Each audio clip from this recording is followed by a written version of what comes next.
আসসালামু আলাইকুম। কেমন আছেন আমার প্রাণপ্রিয় ভাই ও বোনেরা? আজ আবার একটা ছোট্ট ভিডিও নিয়ে চলে এসেছি আপনাদের মাঝে। এই ভিডিওটা কালকের করা। সকালে বের হয়েছিলাম, তখন দেখলাম এক লোক এভাবে জিনিসপত্রগুলো নিয়ে যাচ্ছে। এগুলো দিয়ে অবশ্য অনেকে ফিটার বাচ্চাদের, আবার গ্লাস, বড় গ্লাস, বোতল ধোয়। দেখতে দূর থেকে খুবই সুন্দর লাগছিল, তাই আমি কিছুক্ষণের জন্য ভিডিও করে নিলাম। আর দেখে আরেক চাচা বসে আছে কতগুলো গোলাপ নিয়ে। ফুল দেখতে তো খুবই সুন্দর, তাই দেখলাম ফুলগুলোকে, জিজ্ঞেস করলাম, চাচা এগুলো কোথার থেকে এনেছে? চাচা বলল বিরলিয়ার থেকে। আমাদের কাছে একটা বিরলিয়া আছে, সেখান থেকে নাকি এই ফুলগুলো নিয়ে আসছে। সেখানে নাকি এ ধরনের অনেক ফুল চাষ করা হয়। এটা অবশ্য আমার জানা ছিল না, তাই চাচার মুখ থেকে শুনলাম। তারপরে বাসায় চলে আসলাম, আর প্রচণ্ড গরম পড়েছে, সাথে একটা আইসক্রিম নিয়ে এসেছি।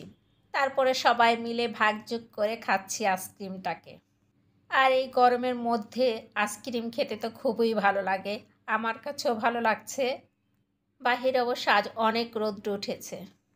আইসক্রিম খাওয়ার পর কিছুক্ষণ রেস্ট নিলাম, তারপরে চলে গেলাম রান্না করতে। রান্না তো করতে হবে প্রতিদিন, এর থেকে তো কোনো মুক্তি নেই। তাই আজ বেশি করে রান্না করব, কাল যাতে আমার রান্না করতে না হয়। কারণ কালকে দরকারি কাজে বাহিরে যাব। কালকে শুধু ডাল রান্না করব, আর যা আজকে বেঁচে যাবে তা দিয়ে চালিয়ে নিব। এখানে আমি গরুর মাংস কষিয়ে নিচ্ছি।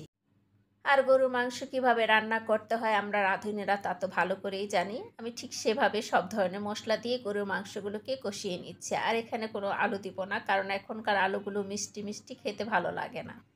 তবে আলুর দেশের মানুষ তো, আলু না দিলেও ভালো লাগে না, কি করব। তাই ভাবলাম সব সময় তো আলু দিয়েই খাই, আজ আলু ছাড়াই রান্না করব। মাংস কষানো হয়ে গিয়েছে আমার, নামিয়ে নিয়েছি। আর এই পাশের চুলাতে আমি একটা দেশীয় মুরগি রান্না করে নিচ্ছি।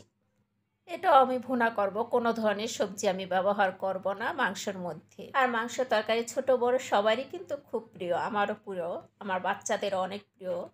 আর আমার বাচ্চারা মাংসের চাইতে মাংসের আলুটা বেশি পছন্দ করে। মাংস যদি নেয় 1 পিস, তাহলে আলু নেবে তারা 3 পিস।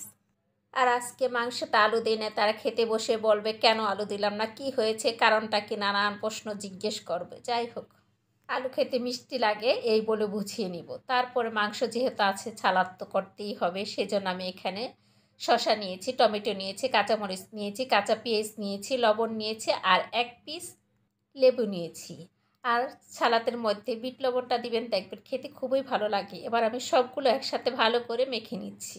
আর সাথে অল্প পরিমাণে আমি সরিষার তেল এখানে ব্যবহার করেছি।